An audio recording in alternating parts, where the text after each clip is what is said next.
제가 작년인가 70주년 행사를 하셨죠?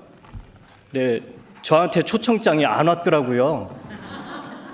성광교회 출신 목회자들 나와서 다들 설교를 하시는데 저한테는 기회가 없었어요. 그래서 제가 혹시나 싶은 마음에 이메일까지 열어봤습니다. 그랬더니 역시나 없더군요. 제가 속이 쓰렸을까요? 안 쓰렸을까요? 씁쓸했습니다. 그래서 이를 득득 갈다가 이가 빠졌어요. 여기 지금 비어 있는데 여러분들 흉보지 마시고요.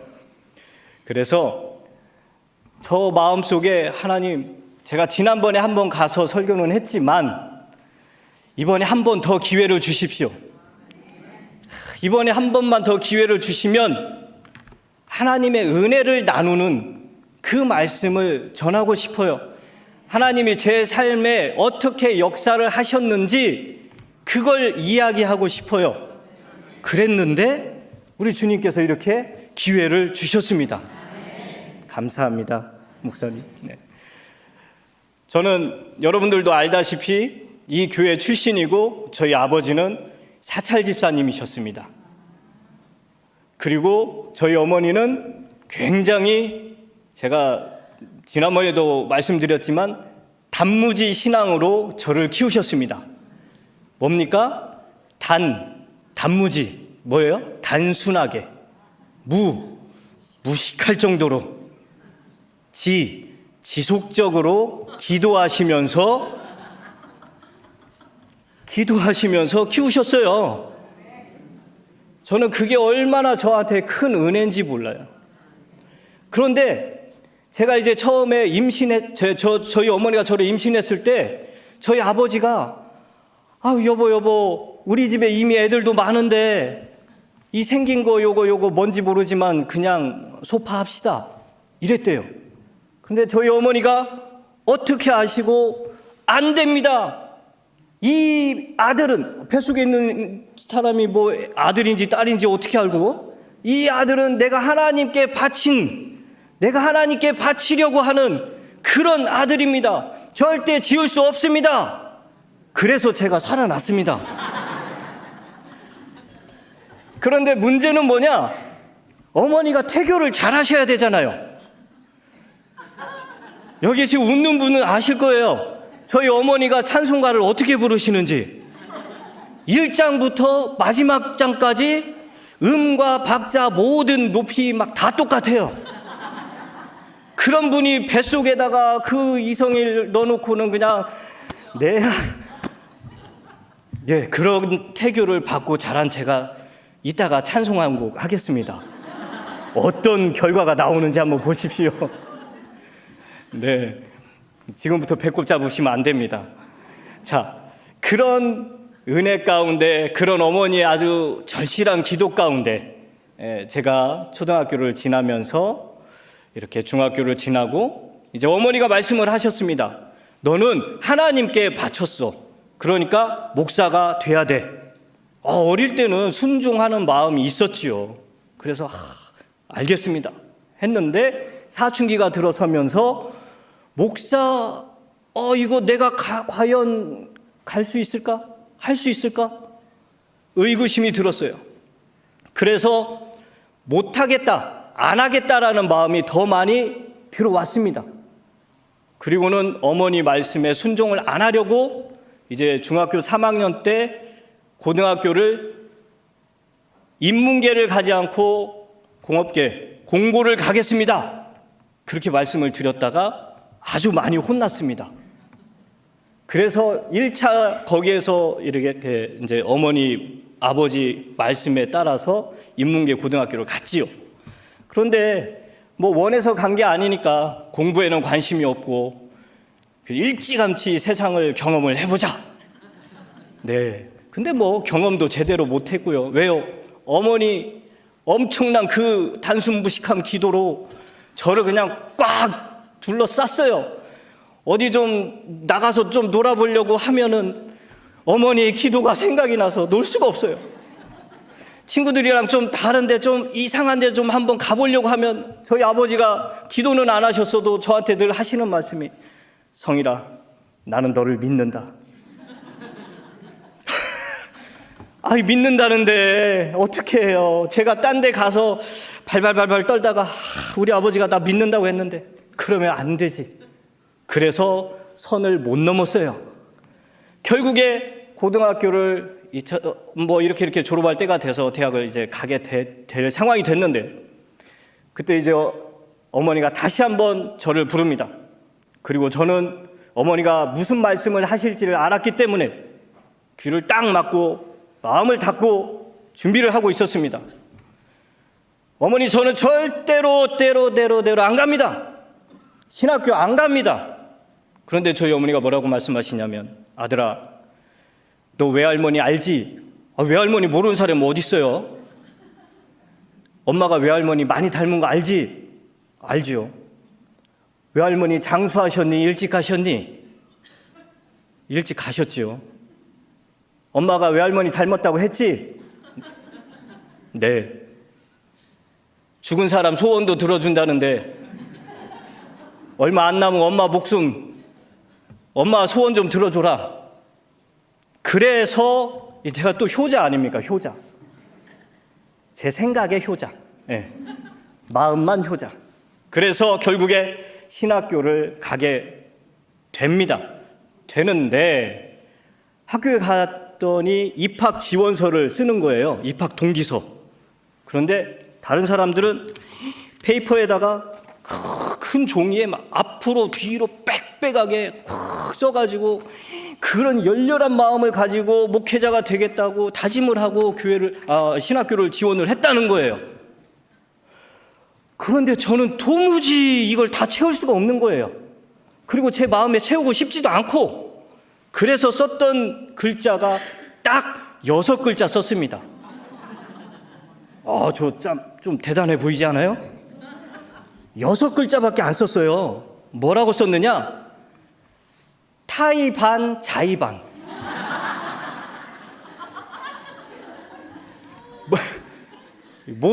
안 웃으시는 분들은 지금 그거 틀린지 모르지요? 원래는 뭡니까? 자이 반 타이 반이죠. 그렇죠. 그런데 저는 그거를 타이 반 자이 반이라고 써서 냈단 말이에요. 면접을 딱 보러 들어갔습니다. 교수님이 그걸 딱 보더니 이게 뭐야? 이러는 거예요. 그래서 거기 적힌 그대로입니다. 아니, 원래 자이반 타이반 아니야? 아니요, 타이반 자이반이 맞습니다. 왜 그래? 저희 어머니가 협박을 해서 왔습니다. 그리고 그게 타이반이고요, 자이반은 제가 그 협박에 눌려서 제 자이가 반절이 들어간 겁니다. 그래서 타이반 자이반으로 학교에 지원을 한 겁니다. 그랬더니 그 교수님이 물건이네 그러는 거예요. 제가 그때부터 물건이었습니다. 꼴통이었어요.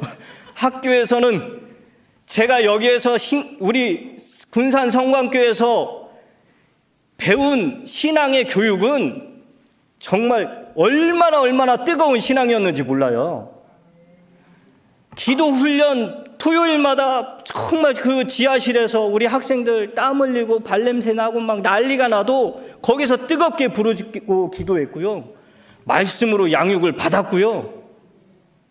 하나님의 말씀은 1.1획 오류가 없는 완벽한 하나님의 말씀이라고 믿고 배웠습니다. 그런데 신학교에 가서 교수님이 여러분들이 가지고 왔던 그 신앙의 보따리는 잠깐 싸서 여기다 두시고요. 우리 여기서 배우는 신학을 한번 배워보도록 합시다. 그런데 저는 신앙의 보따리를 내려놓지 못했어요. 그러다 보니까 제 신앙과 신학이 부딪히기 시작했어요. 갈등이 오고, 심지어 어느 정도까지 가냐면 하나님이 계시면 이럴 수 없다라는 그런 근본적인 회의까지 들기 시작했습니다. 너무너무 영적인 갈등과 굉장한 투쟁을 하면서 겨우겨우 한 학기를 버티고 있었습니다. 그때 제 마음에는 사람들이 다 싫어졌어요. 그리고 하나님도 싫고 교회도 싫고 너무너무 그냥 다 싫어요. 심지어 이제는 하나님께 원망과 불평을 막 쏟아내기 시작합니다. 그러던 중 제 몸이 이상해요. 기침을 했는데 피를 토했어요. 이쯤 되면 시나리오가 그려지지요? 맞습니다. 폐결핵 진단을 받았어요. 아니, 1990년대 초반에 폐결핵이라니, 얼마나 잘 먹고 잘 사는 시대인데 영양결핍으로 폐결핵이라니, 이건 있을 수 없는 일이잖아요. 그런데 주워 들은 얘기는 있어가지고 제가 폐결핵 걸리면 다 죽는다고 그래가지고 집에 가서 제가 그동안 썼던 일기장이며 뭐며 정리를 쫙쫙 하는 거예요. 마치 드라마 속의 한 주인공처럼 나는 이 20살에 내 생을 마감하나 보다 하면서 막 괜히 이상한 상상하면서 찢고 인생을 정리를 하겠다고 딱 한 겁니다. 그런데 죽지를 않네요. 꾸역꾸역 살았어요. 그런데 제 마음에 그런 상황이 되면 하나님께 잘못했다고 빌만도 한데 빌지 않는 거예요. 더 이 속에 강팍함이 막 몰려드는 거예요. 하나님, 나한테 나를 죽이시겠다고 했는데 저 그럼에도 불구하고 꿈쩍 안 합니다. 나 하나님 인정할 수 없어요. 그 지경까지 가게 됩니다. 그래서 결국 겨울이 왔습니다. 겨울에 제가 오전 10시부터 12시까지 낮에 12시부터 밤에 10시까지 혼자 화장실에서 피를 토합니다. 저 혼자 어떻게 할 수가 없었어요. 화장실에 들어가서 피를 계속 토하는데 하필 그 능력 많고 기도 뜨겁게 한다는 우리 어머니는 그날따라 이 앞에 그 섬들 있잖아요. 섬으로 들어가서 전도하러 들어가셨어요. 저희 집에 누님도 없고 매형도 없고 아무도 없어요. 저 혼자 있었습니다. 그때 부지런히 전화기를 간신히 입에다 수건을 틀어막고 전화기를 돌려가지고 저희 연결해가지고 매형 친구분이 오셨어요. 그래서 입에다가 가득 수건을 잔뜩 물고 군산의료원 응급실로 왔습니다. 와서 검은 봉투에다가 피를 각혈을 계속하면서 지혈제를 맞았어요. 한 대 맞고 두 대 맞고 세 대를 맞았는데도 안 멈춰요. 그때 저를 담당했던 그 의사분이 들어오셨습니다. 그리고 저희 어머니도 어떻게 아셨는지 오셨더라고요. 응급실에 저는 누워있고 어머니가 계시고 의사 선생님이 계셨어요.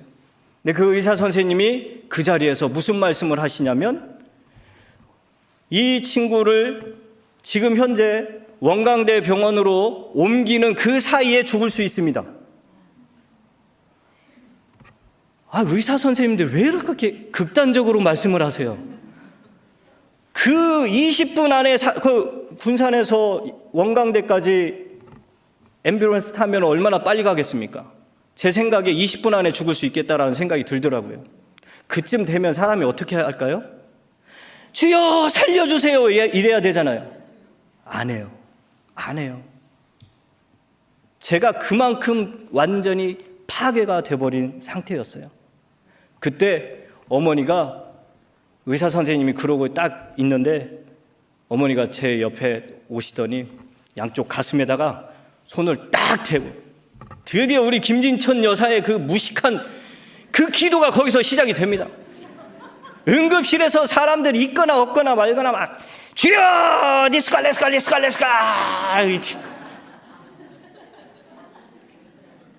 우와, 엄마의 그 뜨거운 기도가요, 여기를 잡고 기도를 하시는데 뜨거운 불덩이가 막 왔다 갔다 하는 거예요. 그리고는 피가 멈춰요. 할렐루야.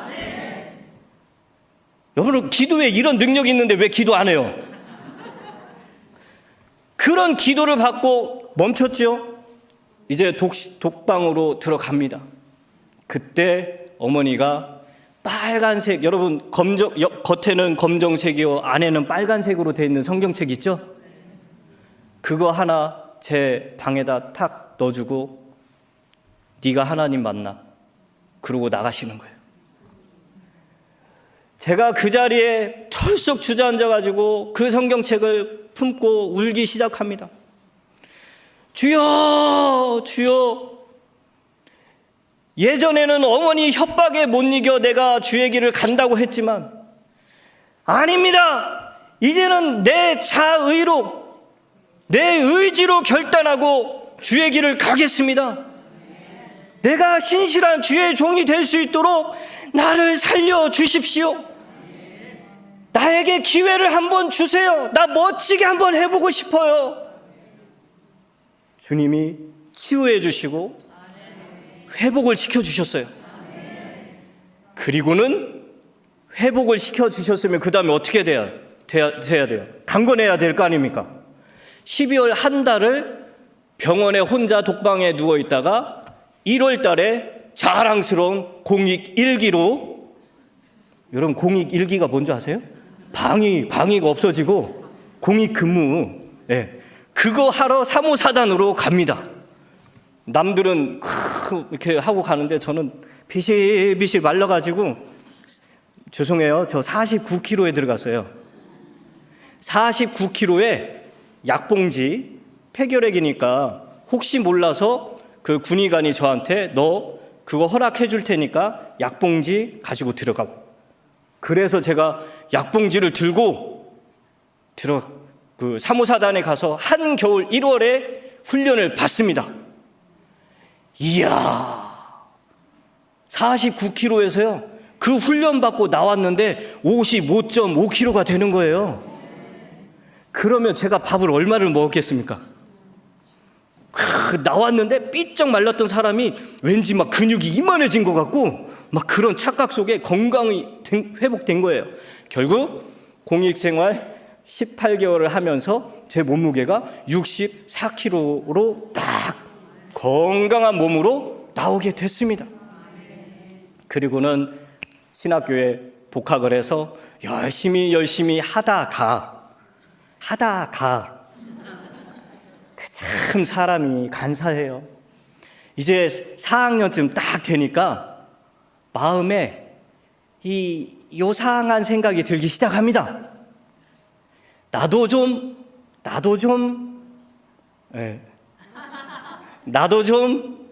큰 교회로 나중에 가고 싶어. 그러니까 어떻게 해야 돼? 좀 좋은 교회로 가면 좋겠다 하는 그런 생각들이 막 들기 시작하는 거예요. 여러분, 신학교 1학년 때는요, 푸른 바다 나선이 몸 어디든지 가오리다, 이런 찬양을 불러요. 1학년 때는 막 다 뜨겁게 눈물 흘리면서 푸른 바다 나선이 몸 어디든지 가오리라 했는데요, 4학년이 되잖아요. 푸른 바다 나선이 몸 아싸 골라 가오리다, 골라 가오리다.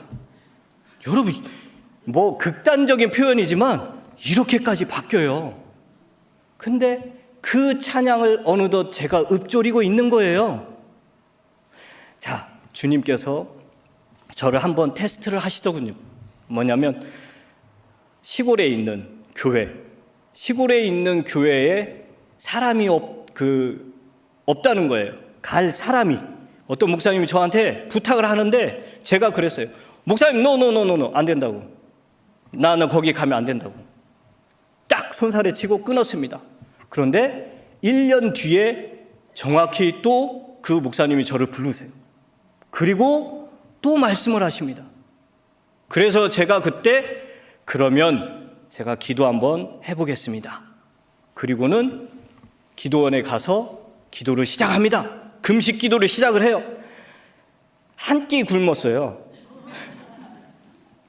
한 끼 굶고 무릎 꿇고 주여 하는데, 제가 예전에 그 교회를 가봤어요. 가봤는데 60 이상 된 혼자 되신 우리 권사님들만 10명인가 계시더라고요. 남자분들 없고요.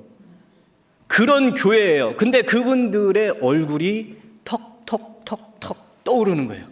기도 가운데. 그 중에 한 분은 활짝 핀 꽃을 신문지에 돌돌 말아가지고, 포장지도 이쁜 것도 아니죠? 신문지에 돌돌 말아가지고 그걸 들고 쑥스럽게 저를 이러고 바라보고 계시는 거예요. 제가 그걸 보면서 주님, 제가 가겠습니다. 주님, 제가 가겠습니다. 하고 3일을 금식하고 이제 내려왔습니다. 내려오는데 약간 마음이 좀 이상해요. 그리고는 학교를 가는데 현실이 또다시 보이기 시작하는 거예요. 아니, 내가 거길 가면 내 학비는 누가 대줘? 교회를 가야 교회에서 학비도 대주고, 또 한 달 사례비도 받고, 책값도 받고, 기숙사 생활하고 생활비도 받고, 뭐 여러 가지 그런 금전적인 것들이 확 오더라고요. 부담으로. 그래서 제가 주여 제가 가겠나이다 했던 그게 이게 손이 점점 내려가지. 주님, 제가 가겠나이다 했지 지금 간다고는 안 했잖아요. 좀 미루면 안 될까요? 그리고 결정적으로 저 장가를 가고 싶어요. 장가를. 근데 그 시골 교회를 가면 제가 어떻게 장가를 갑니까? 누가 시골 교회 전도사한테 only you 하면서 오겠어요? 음에 나는 당신밖에 없어잉 하면서 누가 나를 따라오겠습니까? 번듯한 프라이드 차라도 좀 끌고 다녀야 올 거 아닙니까? 그러면서 기숙사에서 현실적인 문제와 타협을 하며 이 마음에 이제 안 가야지 하는 생각을 가지고 있었습니다. 그런데 그 다음날 새벽 기도 때 어떤 선교사님이 기숙사 새벽 기도회를 인도하러 오셨어요. 그리고는 그분이 이런 말씀을 하세요. 여러분, 내 아들이 1학년이에요.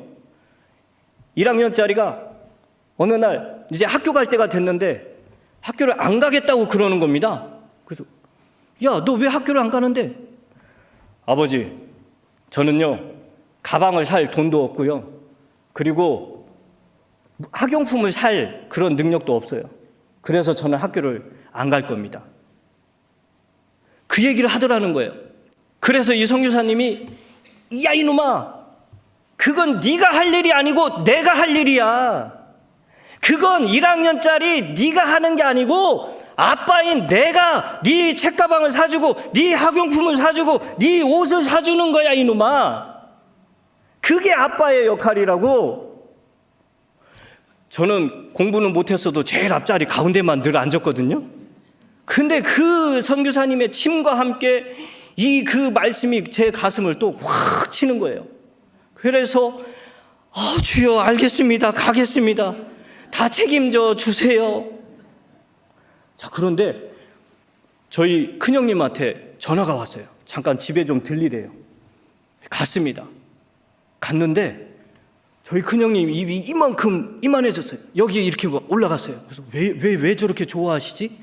근데 냉장고를 이렇게 보니까 냉장고에 제 성적표가 쫙 붙어 있는 거예요. 이쯤 되면 기대가 되십니까? 제 성적표에 점수가 A+, A+, A+, A+, A 마인, A 그냥 그렇게 돼 있는 거예요. 그러니까 저희 형님이 내 동생이 이렇게 공부를 잘한다고 그래가지고 막 어깨가 이만큼 올라가서 우리 형수님 앞에서 자랑을 하시고 싶었던 거예요. 그래서 저를 불러서 앉혀놓고 어떻게 하시느냐, 봉투를 하나 딱 주는 거예요. 학비입니다. 또 봉투를 하나 딱 주는 거예요. 생활비입니다. 안 놀래시네. 그 다음에 저쪽에서 검은 가방을 하나 딱 꺼내십니다. 그리고는 저한테 주십니다.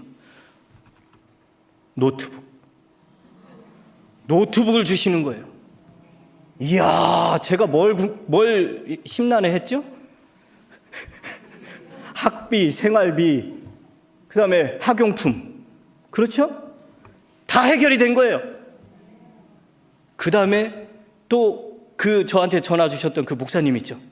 성일아, 잠깐 내려와봐. 그래서 내려갔습니다. 그랬더니 이분이 또 봉투를 주는 거예요. 젊은 전도사가 대단한 결정을 했지.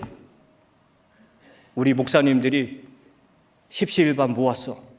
그러면서 저한테 봉투를 딱 주시는 거예요. 여러분, 돈이 요만큼 들어있었을까요? 많이 들어있었을까요? 정말 편안하게 살았습니다. 자, 그러면 이제 나머지가 뭐가 있어요? 신부. 제가 이제 여름방학이 돼서 어머니한테 갔습니다. 어머니, 내가 장가를 가야 되겠는데 도대체 신부감이 없습니다. 어찌하면 좋습니까? 그랬더니 저희 어머니가 단순 무식하게 또 기도를 막 하면서 니스칼 막 기도를 하다가 뭐라고 하십니까? 이번 가을에 학교에 가면 짝이 있을 거라고. 아유, 엄마, 무슨 점쟁이 빤스 입은 것도 아니고 무당도 아니고 도대체 왜 그러신데. 그러지 마, 좀. 그러지 마. 그런데 속으로 좋았어요. 손꼽아 기다립니다, 계약 날짜를. 드디어 뭐 계약도 되기 전에 기숙사로 먼저 샥 들어갔죠. 그리고 새로운 입학생들 중에 여자들을 쫙 살펴봅니다. 우리 엄마 거짓말쟁이. 에? 무슨 말인지 알아요? 내 마음에, 내 눈에 드는 여자가 한 명도 없어. 그래서 저는 우리 엄마 거짓말쟁이 했던 거예요. 그런데 한 달이 딱 지나니까 그 중에 어떤 여자분이 제 눈에 들어오기 시작했어요. 그리고는 제 눈이 이상해지고 제 마음이 막 펑펑펑펑펑펑 막 뛰고 이거 어쩌지? 그대를 생각만 해도 내 맘이 뛰거든. 그대 얼굴 볼 때 그냥 난리가 아닌 거예요, 난리가. 그리고는 그분이 진짜로 여자로 보이기 시작했어요. 그리고는 저에게 없던 그 집중력이 발휘가 되는 겁니다. 그래서 끈질기게 그 여자를 쫓아다니면서 결국 8개월 만에 결혼을 했습니다. 뭐 가진 거 있어서 했겠습니까? 아무것도 없었어요. 그런데 그냥 하나님께서 결혼을 하게 해주셔가지고 그냥 대학원 다니면서 했어요. 다 기도한 대로 됐고 하나님께서 다 채우셨습니다. 여러분, 제가 몇 년 전에 와서 너희 염려를 주께 맡겨버려라 라고 설교를 했습니다. 우리 주님 앞에 내 염려를 십자가 앞에 다 내려놓고 예수의 이름으로 구하니까 해결이 된 거예요. 여러분, 이거 대단한 비밀이 아니에요. 여러분도 할 수 있는 겁니다. 자, 그리고 결혼을 하고 나서 드디어 이제 유학을 갑니다. 유학을 가서 LA 공항에 딱 도착하자마자 제가 무슨 노래 불렀다고요? 참 아름다워라? 아니요. 하나도 안 아름다워요, LA. 제가 뭐 비행기 안에서 탁 노래를 뭐라고 불렀냐면 LA 도착입니다. 그러길래 쨍하고 해뜰 날 돌아왔단다. 꿈을 안고 왔단다. 내가 왔단다. 야, 세속에 쩔어가지고요. 그 유학 가서 이력서에 한 줄 더 넣어서 나는 금의 환양을 해가지고 멋있게 폼내면서 목회를 하리라. 그런 생각에 가득 차 있었어요. 자, LA 도착했습니다. 여러분, 현실이요 녹록지 않았어요. 너무너무 힘들었습니다. 제 아내 임신 8개월 쌍둥이 이만한 배를 가지고 갔습니다. 제 딸 18개월 된 딸, 그 제가 업고 보따리 2개 들고 그러고 통과를 했습니다. 그 다음부터 어떤 생활을 했겠습니까? 정말 비참한 생활을 하기 시작했습니다. LA 처음 오신 분들 다 그렇게 살아요. 그런데 감사하게도 저희 선배 목사님을 만나게 돼가지고 사역을 시작을 했어요. 그런데 뭐 사역을 한다고 해서 전체 뭐 돈을 다 받을 수 있는 그런 건 아니에요. 그렇기 때문에 밤에 일을 해야 됐어요. 낮에는 공부하고 밤에 일을 해야 돼요. 무슨 일을 했느냐? 청소를 했습니다. 청소. 청소를 한참 하고 돈을 받았는데 먹고 사는 게 힘들잖아요. 변변 반찬을 좋은 걸 못 사는 거예요. 그런데 이제 좀 좋은 거 하나 먹으려고 샀어요. 요리를 했습니다. 그 딸아이랑 같이 밥을 먹고 있는데 딸아이가 그게 맛있다고 막 먹는 거예요. 양은 얼마 없는데 나도 먹고 싶은데 그 딸아이가 입속으로 맛있게 그걸 집어 넣는 거예요. 제가 그 순간 눈물이 펑펑 미어지더라고요. 눈물을 막 흘렸어요. 우리 어머니 아버지가 이렇게 나 키웠구나.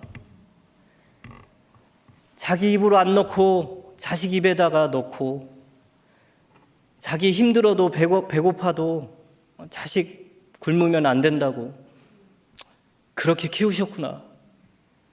자기는 맛없는 거 먹어도 되고 자식은 맛있는 거 먹어야 된다고 그렇게 키우셨구나. 그때 어머니가 고생하시던 그 모습이 싹 선하게 돌아가는 거예요. 한겨울에 저희 어머니는 볼이 항상 빨갰어요. 엄마는 이렇게 화장을 볼에다가만 해. 얼은 거예요. 얼어서. 하얀 눈 내리는 새벽에 아버지하고 같이 자전거로 아버지 뒤에 그 신장로에 내려가서 가로등 불빛이 비치는데 눈이 소복 정말 한방눈이 내리는 그 시간에 아버지 뒤에 자전거 타고 앉으셔서 시장으로 향하던 그 모습을 제가 지금도 잊을 수가 없어요. 우리 어머니 아버지가 나를 이렇게 키우셨구나. 그때 부모님의 은혜, 부모님의 사랑을 조금이나마 깨닫게 됐어요. 그 전까지는 완전히 제가 잘나서 사는 줄 알았죠.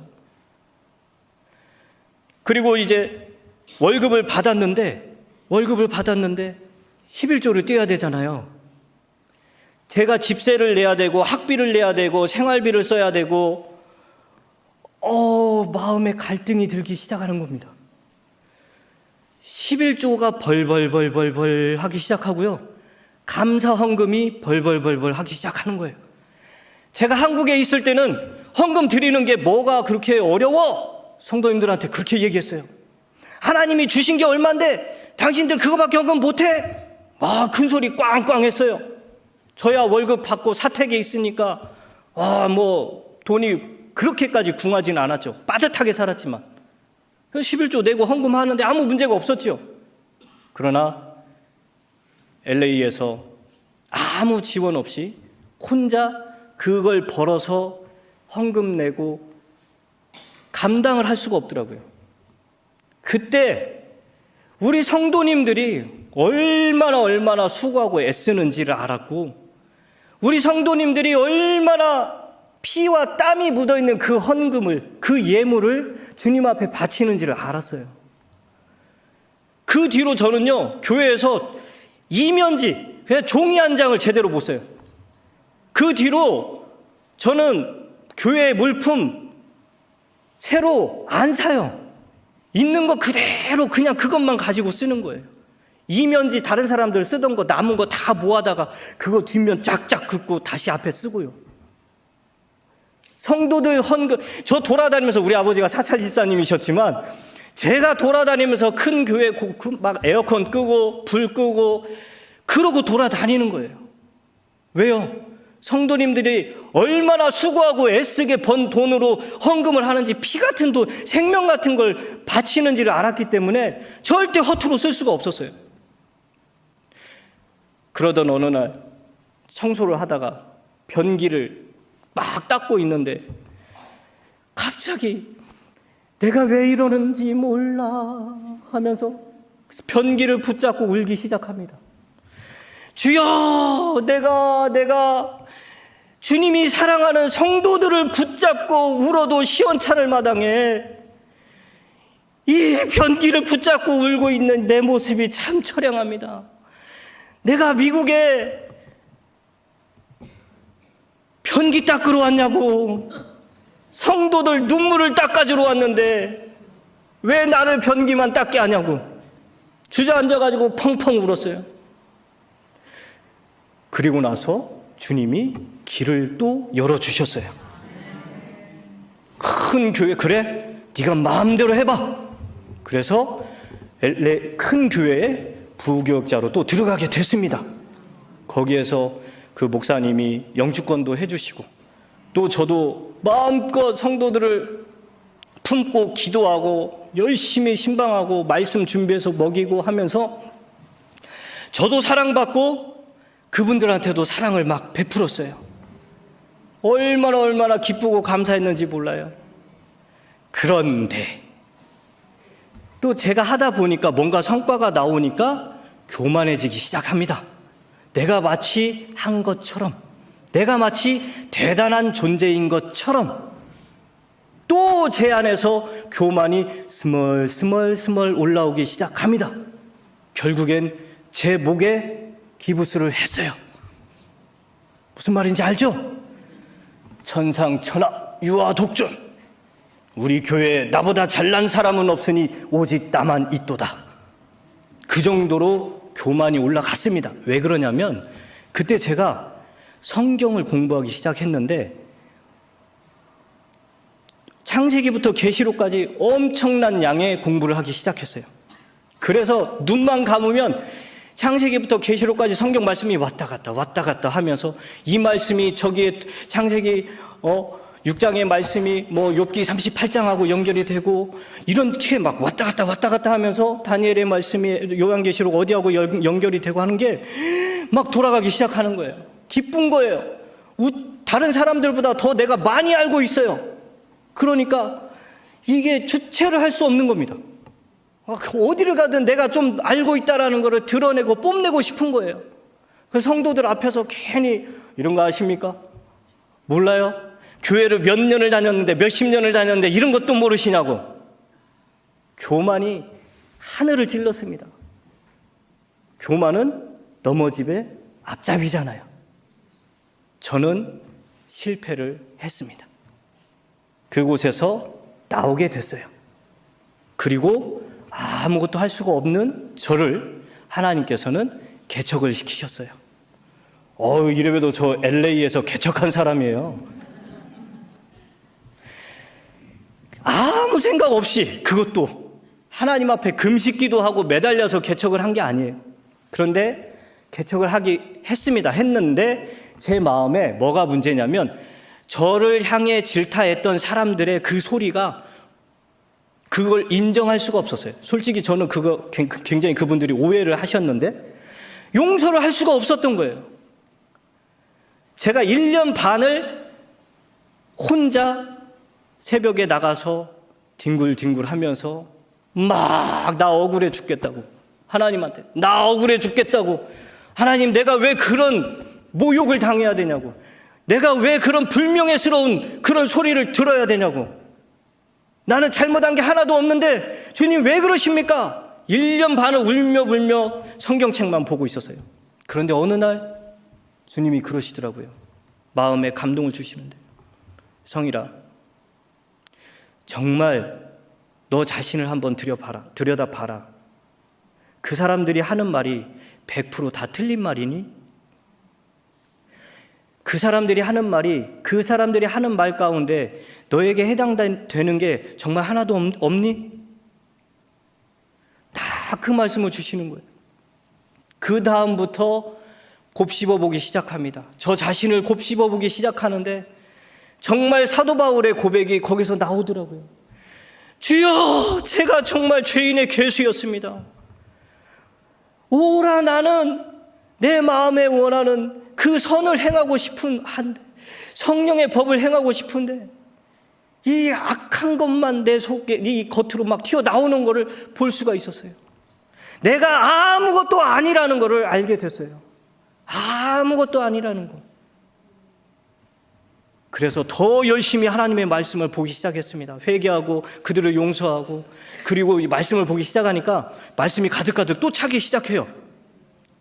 여러분 이제 걱정되지요? 말씀이 또 차면 저분 교만해지는데. 자, 말씀이 차기 시작하니까 또 기도를 하기 시작합니다. 하나님, 이번에 그런 실수를 하면 안 됩니다. 그런데 말씀이 찼는데 우리 교회 성도님들은 얼마 없잖아요. 하나님, 이거 어떻게 하면 좋습니까? 나 이거 불같은 하나님의 말씀, 예레미야가 하나님의 말씀이 가득해서 불같은 하나님의 말씀을 뿜어내고 싶어 했듯이 나 또한 그렇습니다. 하나님 말씀을 뿜어낼 수 있는 자리를 소개해 주세요.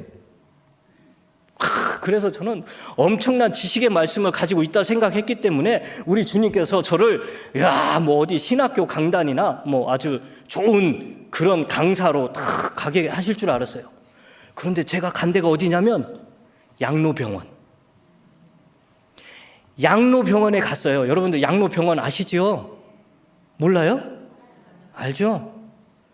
거기에 갔는데 저를 보고 안녕하세요 인사하시는 분이 딱 2분 계세요. 많은 분들이 계시는데 다들 치매예요. 치매 환자들이에요. 그분들 중에 딱 2분만 제 목소리를 듣고 있는 거예요. 그런데 그 중에 한 분은 봉사예요. 봉사. 그래서 항상 그분이 이제 그 옆에 계신 분한테 언니 나 저분 목사님 한 번만 봤으면 좋겠어. 저분 어떻게 생겼어? 그랬더니 그 옆에 있는 할머니가 응 잘생겼어. 언니 나 저분 한 번만 보고 싶어. 만져보고 싶어. 응 한번 만져봐. 그리고 목사님 이리 오세요. 뭐 그 완전히 뭐 그런 식이에요. 그런데 어쨌든 제가 하나님의 말씀을 그분을 놓고 증거하기 시작합니다.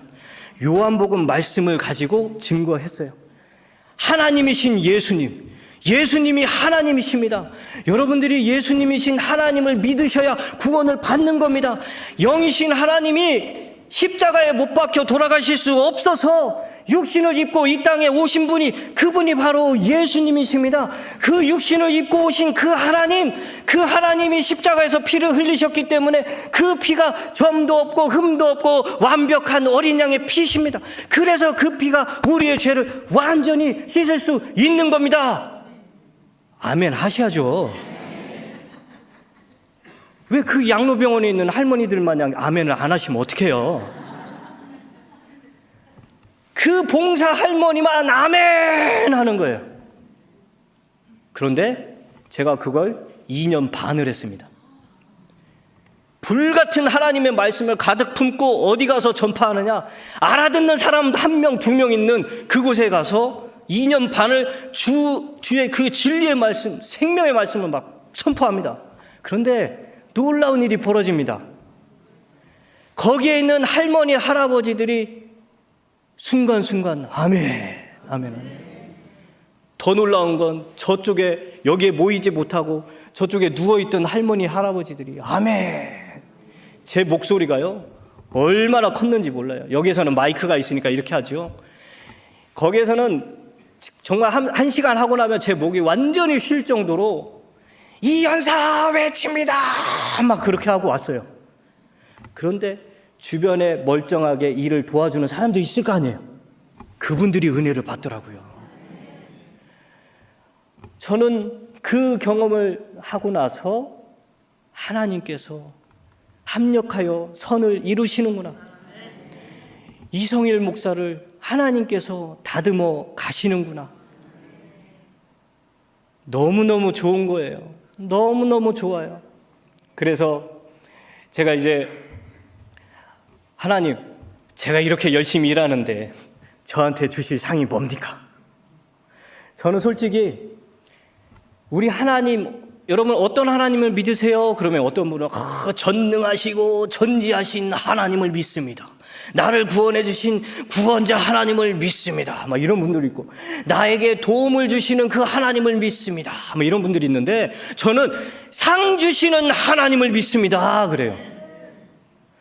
여러분 인생에 있어서 뭐든지 내가 수고한 대로 결과를 받잖아요. 우리가 신앙생활을 할 때 주 예수님과 함께 일을 하는데 그 결과에 대해서 하나님께서는 상을 주시겠다고 약속을 하셨어요. 아유 목사님 그까이 거 뭐 대충 천국이나 가면 되지요. 천국 가면 천국에서 해같이 빛나리. 여러분 뭐 천국에서 그냥 그렇게 살면 되지요. 뭐 무슨 상을 또 받아요. 아닙니다. 누군가는 눈물 콧물 흘리며 교회와 성도와 선교사님들과 목회자들을 그리고 방황하고 있는 우리 젊은 청년들을 위해서 눈물 흘려 기도하는 사람들이 있잖아요. 아파하고 신음하고 병으로 고통받는 그 믿음의 형제 자매들의 치유를 위해서 내일처럼 눈물로 기도하는 성도님들이 있잖아요. 우리 주님께서 그거 안 하고 그냥 노세 젊어서 노세 여행 다니고 셀폰 보고 그러고 주일날만 신앙생활 한다고 왔다 갔다 하는 그 사람하고 저 기둥 뒤에서 무릎 꿇고 눈물 흘려 기도하는 그 사람하고 평등하게 대하면 그게 어떻게 공평하신 하나님이에요? 그게 어떻게 공의의 하나님이십니까? 저는 이왕지사 주 예수님 믿고 구원받았다면 이 땅에 살면서 신앙생활 한번 멋지게 한번 해보십시오. 그리고 그 결과는 반드시 여러분이 상상하는 것 이상으로, 아니 상상할 수도 없는 걸로 우리 하나님께서 여러분 각자를 위해서 상을 예비하신 줄 믿습니다. 여러분 그 상을 받기 위해서 표대를 향해 달려 나가야 되는 거예요. 예수 그리스도를 바라보고 나가야 되는 겁니다. 성경에 기록되어 있는 이 하나님의 말씀을 믿고 이 말씀 붙잡고 이 말씀대로 살아야 되는 거예요. 여러분 이 말씀을 가져야 믿음이 생기고 그 믿음이 있어야 주님을 기쁘시게 한단 말입니다. 여러분 기쁘게 한 사람한테 맛있는 거 사주고 싶고 더 좋은 거 주고 싶잖아요. 우리 주님을 여러분들이 기쁘게 하시면 여러분들의 기도가, 여러분들의 섬김이, 여러분들의 그 어떠함이 주님을 기쁘시게 한다면 기대하셔도 되겠죠? 여러분 우리 하나님께서 째째하신 분입니까? 아니죠? 우리 하나님 자린고비입니까? 아니에요. 우리 하나님이 예비하신 그 놀라운 축복은 가히 상상할 수 없습니다. 이런 모든 상을 주님 앞에 갔을 때 여러분 모두가 듬뿍 받으시길 주 예수님의 이름으로 축원합니다. 참 좋으신 하나님 아버지 감사합니다. 우리 주님께서 우리에게 다시 한번 신앙생활을 할 수 있는 뜨거운 동기부여를 해주셔서 감사합니다. 그동안 나태하게 신앙생활했던 우리를 고백하오니 용서하여 주시옵소서. 하나님 아버지 이제는 반드시 상을 주시는 그 하나님을 기대하며 더 뜨겁게 기도하고 더 열심히 헌신하는 우리 모두가 되게 하여 주시옵소서. 더 큰 믿음을 가지고 하나님을 기쁘게 하고 감동시키는 우리 모두가 되게 하옵소서. 감사드리며 예수님의 이름으로 기도합니다. 아멘. 찬송. 또 그렇죠. 찬송 제가 짧게 부를게요. 네. 반주는 안 해도 됩니다. 어차피 제가 박자를 못 맞추니까. 네.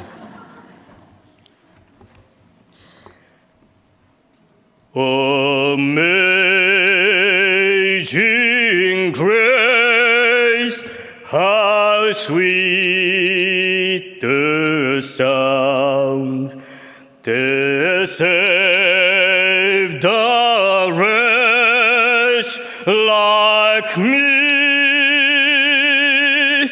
I once was lost, but now I'm found. Was blind, but now I see. 나 같은 죄인 살리신 주은혜 놀라워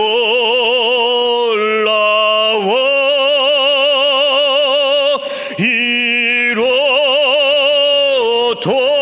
생명 찾았고 광명을 얻었네. 거기서 우리 영원히 주님의 은혜로 해처럼